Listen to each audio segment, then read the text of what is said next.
các bạn bố có làm tán bằng para ta làm tán cái mình hao để đó thì cái sẽ ta bốc xìa anh bảo muốn cắt chín bởi vì cho ăn chiếu tổ mới xin à và hẳn hạ thác thì tập yếu cho cái để chú thi mi thì chú thì chết lo vào mà sẽ thầm thôi hàng cắn bùi ô đâu ô nè ê khơi anh tiếng múa sáng đi sáng ăn ô ô ô cái con này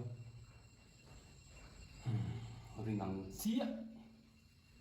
bây giờ lồng ta nó bây giờ ăn xía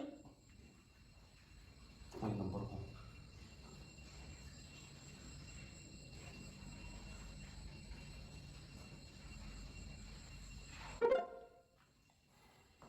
anh bảo muốn hệ lại cái đi với là cái giống mà thì em không hề tính sợ có thể dọc à là official anh thương đi à ý anh lo nha mi khang uy tế hi đồng đối năng cần bùi đón anh con nằm ở tung cái khang chút tiền chụp police cần mang tiếng đón chân thia chuan chuan cái bố chú hậu sáng được cái bố chú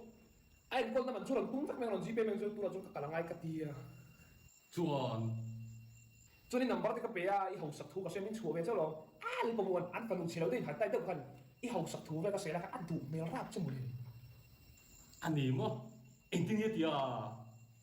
ý number cái đầu tiên xìa về cái mùi luôn à nó cái nào tech suy nghĩ chứ